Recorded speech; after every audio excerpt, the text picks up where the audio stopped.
أفضل مخرج برامج أسامة رزق عن برنامج علامة السلام. ألف مبروك يا أسامة رزق. ألف مبروك.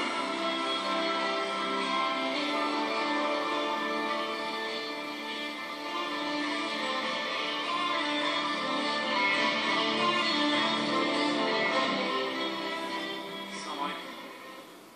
طبعا أول كده لازم نشكر المشرفين على الجائزة ولجنة التحكيم. نشكرهم اولا على المجهود اللي بذلوه حتى يصبح هذا المشروع حقيقي يعني.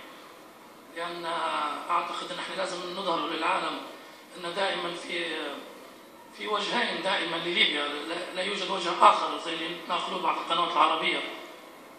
ليبيا الحياه مستمره وحتستمر يعني مهما كان في بعض المشاكل، شيء طبيعي يعني. هذه ثوره وبعد اي ثوره دائما هناك اصلاح، وفي الاصلاح دائما في احيانا بعض المشاكل، لكن شعبنا اقوى من هذه المشاكل باذن الله حيحلها. طبعا ان شاء الله يا رب.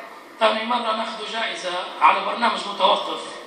المره الاولى كانت الاسلام والحياه من 3 سنين لما قرر الكيلاني يوقف هذا البرنامج بعد انزعاجه من المفتي الشيخ صالح الغرياني والدكتور اسامه الصلابي، واستلمنا جائزه وكان برنامج متوقف.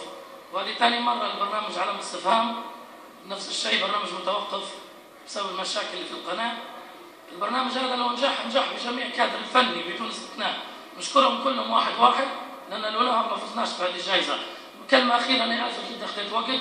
ارجو من بعض مدراء القنوات يحترموا مهنه المخرج، لان للاسف بعض مدراء القنوات خلوا صنعه المخرج صنعه من لا صنعه له، وهذا ازمه كبيره. شكرا. يجب احترام شكرا لك يا اسامه. الف مبروك. اسامه ما يجيبش عليك النقد طبعا. تحياتنا لك.